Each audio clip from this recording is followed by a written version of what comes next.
Génesis capítulo 28. En el capítulo anterior pudimos ver a Jacob actuando de la manera más despreciable en que un hombre podía comportarse, y lo hizo a petición de su madre. A veces habremos quizás observado a personas disculpándose por conductas reprobables, alegando falta de afecto de su padre o madre cuando eran de corta edad.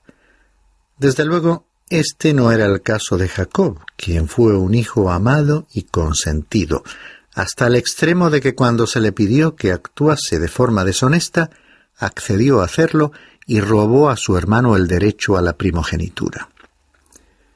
En realidad, la primogenitura ya le pertenecía. Aunque tenía su importancia que su padre le diese formalmente la bendición, esa declaración verbal era secundaria, no era necesaria ante la decisión de Dios. Después de todo, Abraham no le había dado su bendición a Isaac, Dios lo había hecho. De la misma manera, Dios se la había dado a Jacob. Su proceder engañoso no solo había sido inútil, sino que, además, Dios mismo le haría sufrir las consecuencias de su fraude. El plan que Rebeca había concebido era lógico, plausible, y la decisión la más apropiada frente a las circunstancias. Ella no le mencionó a Isaac que quería enviar a Jacob a casa de su hermano para liberarle de la ira de su hermano Esaú, sino que basó su sugerencia en darle la oportunidad de elegir como esposa a una mujer de su familia para no exponerlo a casarse con una mujer pagana. En este capítulo 28 leeremos acerca de la partida de Jacob de la casa familiar y de su llegada a Betel, donde Dios se le apareció y le confirmó el pacto que había establecido con Abraham. El relato comienza donde, ante el pedido de su padre, Jacob salió de su hogar. Leamos los versículos 1 al 5. Y llamó Isaac a Jacob, le bendijo y le ordenó diciendo: No tomarás mujer de las hijas de Canaán. Levántate, ve a Padán Aram, a casa de Betuel, padre de tu madre, y toma de allí mujer de entre las hijas de Labán, hermano de tu madre. Y el Dios Todopoderoso te bendiga, te haga fecundo y te multiplique, para que llegues a ser multitud de pueblos. Y te dé también la bendición de Abraham a ti y a tu descendencia contigo, para que tomes posesión de la tierra de tus peregrinaciones, la que Dios dio a Abraham. Entonces Isaac despidió a Jacob, y éste fue a Padán Aram, a casa de Labán, hijo de Betuel arameo, hermano de Rebeca, madre de Jacob y Esaú. El problema que se intentaba prevenir en cuanto a la futura esposa de Jacob era precisamente el que ya antes había afectado a Esaú y tiene que ver con una relación humana íntima como es la del matrimonio.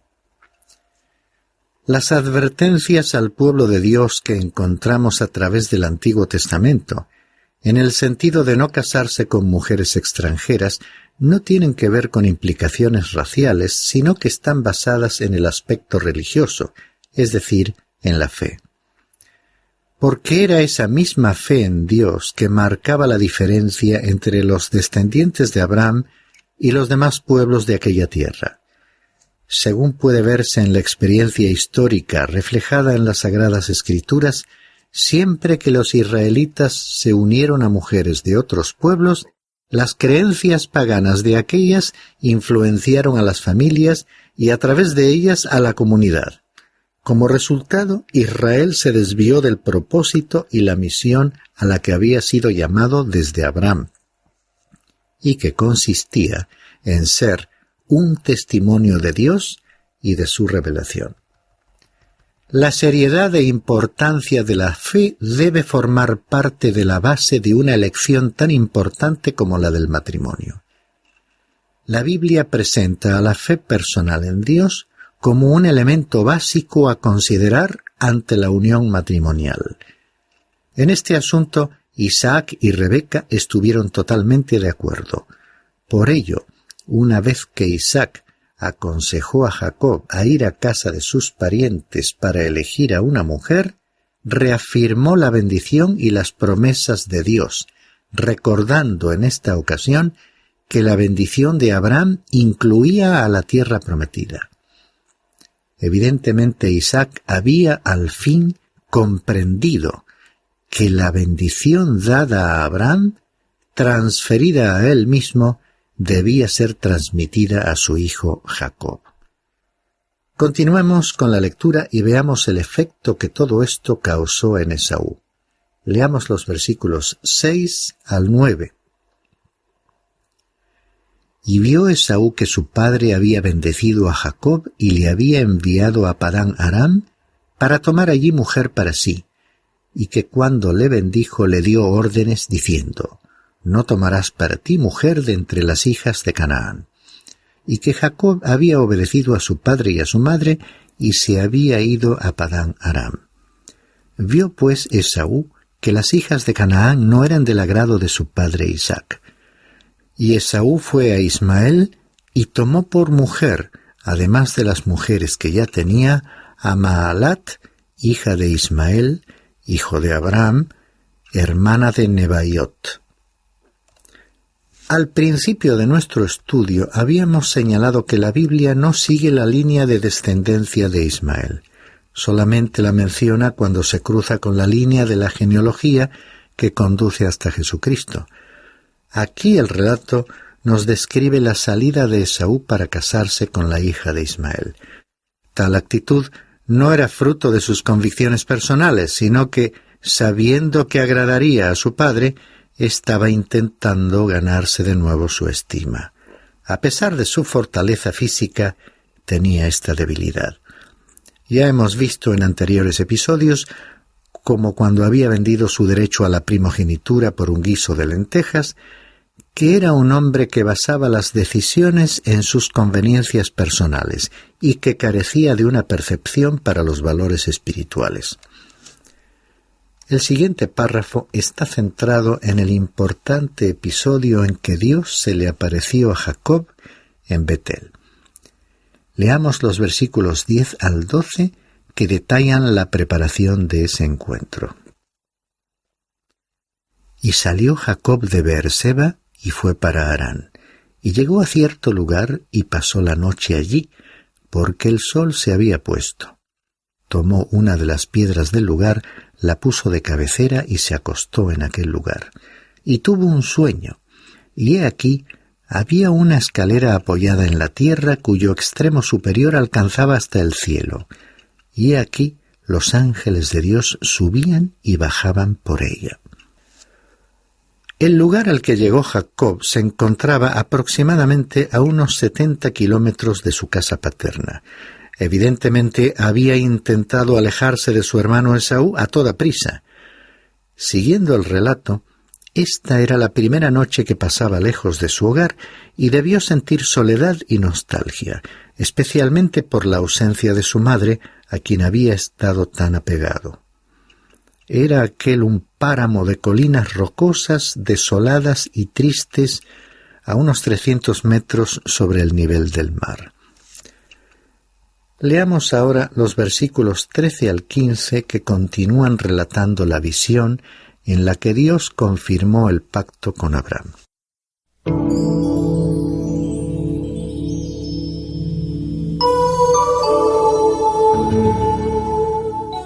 Y aquí el Señor estaba sobre ella y dijo: Yo soy el Señor, el Dios de tu padre Abraham y el Dios de Isaac. La tierra en la que estás acostado te la daré a ti y a tu descendencia. También tu descendencia será como el polvo de la tierra, y te extenderás hacia el occidente y hacia el oriente, hacia el norte y hacia el sur.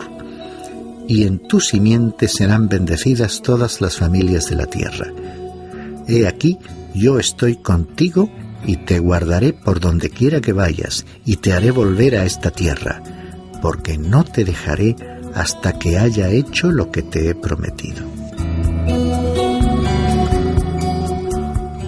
Era precisamente en esa zona donde Dios se le había aparecido a Abraham después de que él llegara a la región de Palestina. En esta ocasión, Dios le estaba declarando a Jacob exactamente lo que le había dicho primero a Abraham, luego a Isaac, y aquí en este incidente se lo estaba reafirmando a Jacob. Especialmente las últimas palabras que hemos leído habrán resultado reconfortantes para un joven solitario y nostálgico, que habiendo salido apresuradamente de su hogar, se dirigía hacia un país lejano y un futuro incierto. En la visión que Dios le permitió ver en su sueño, pudo contemplar una escalera que llegaba hasta el cielo. ¿Qué significaba aquella escalera? El Nuevo Testamento, en el Evangelio según Juan, en el capítulo 1, versículos 45 al 51, nos relata que Jesús interpretó esta visión cuando se encontró con Natanael.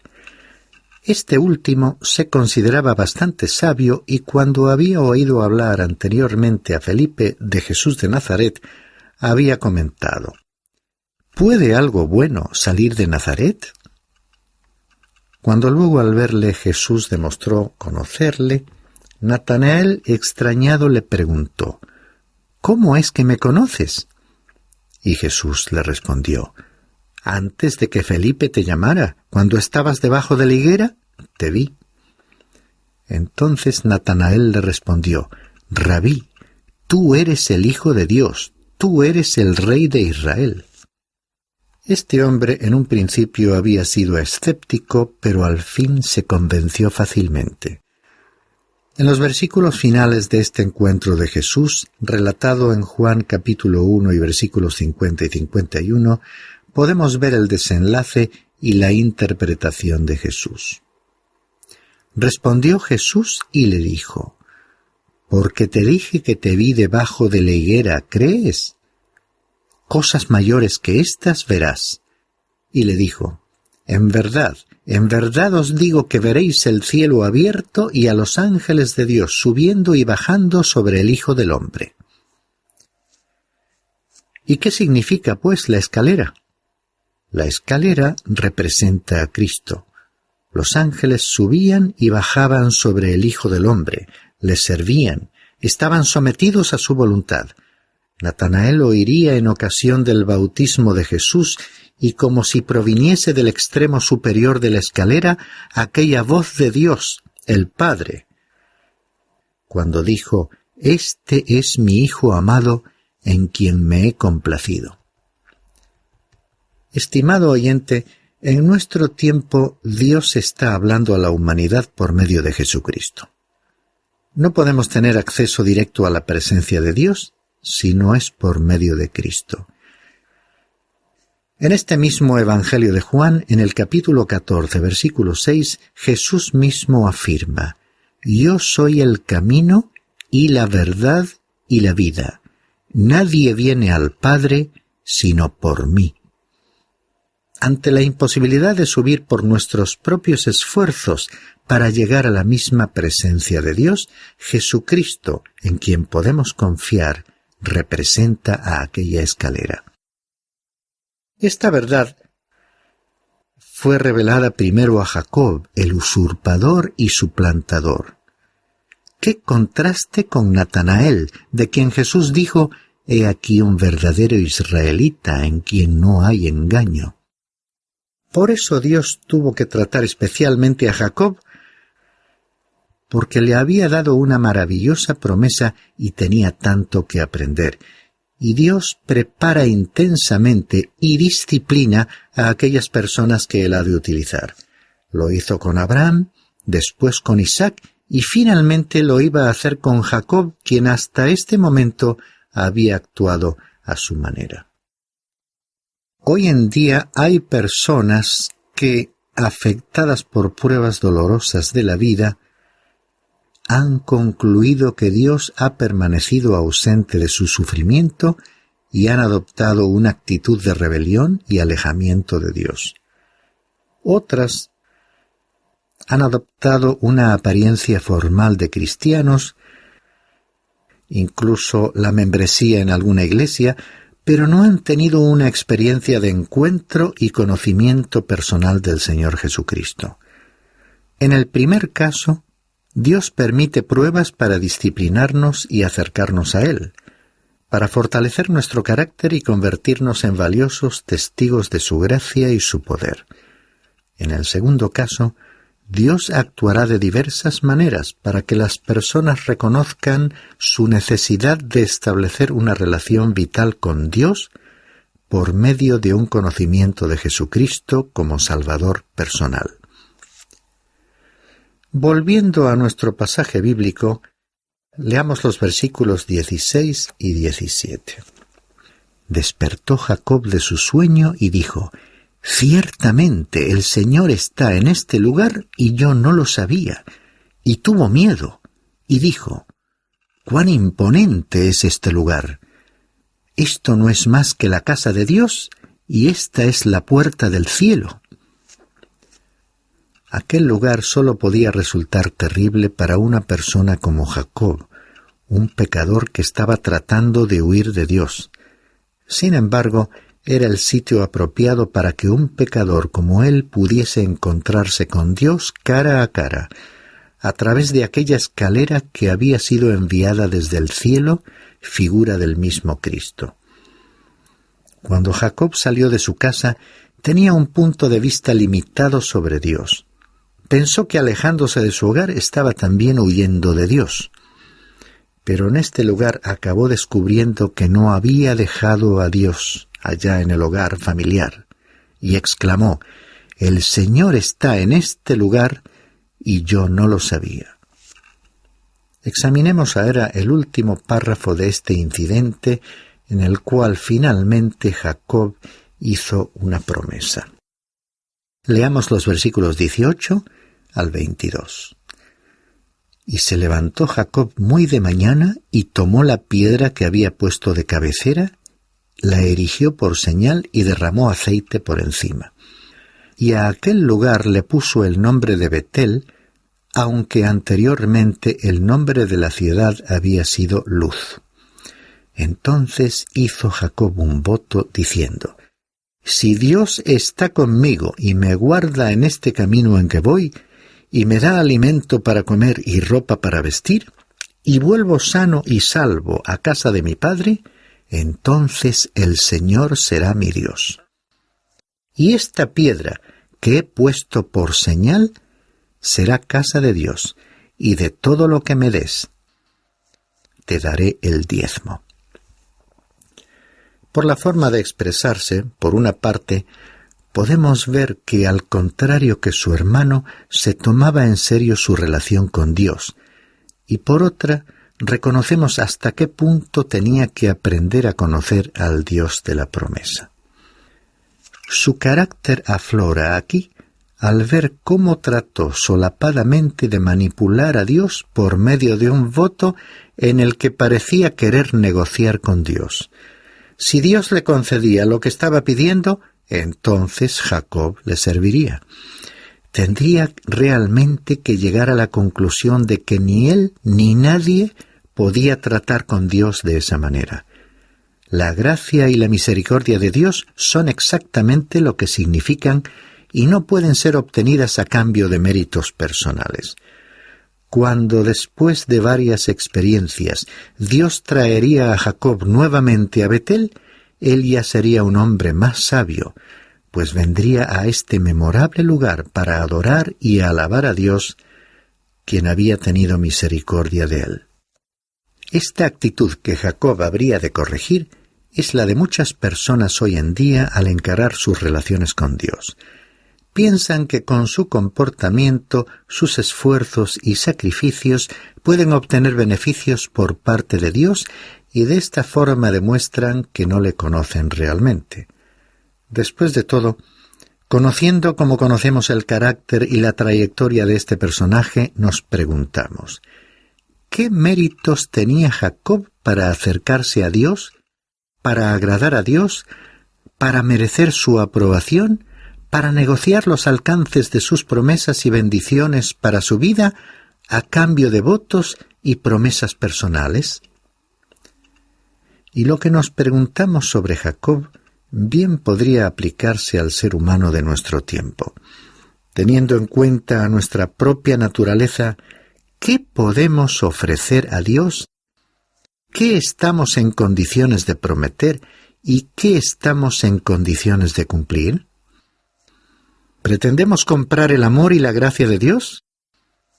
Resultaría imposible hacerlo y sería además una gran ofensa contra Dios. Es por eso que concluimos afirmando que nuestra única esperanza es Jesucristo. A través de todas las Sagradas Escrituras podemos ver que en las relaciones entre Dios y los hombres, Él tomó la iniciativa. Solo queda aceptar el amor y la gracia de Dios que Él ofrece gratuita y libremente, colocando nuestra fe en Jesucristo. Las palabras de la primera carta del apóstol Juan, el llamado discípulo amado, uno de los tantos que aceptó el amor y la gracia de Dios, que transformaron su vida, nos recuerdan una vez más la experiencia de millones de cristianos. Dice él en su primera carta, capítulo 4 y versículo 19, «Nosotros le amamos a Dios porque Él nos amó primero».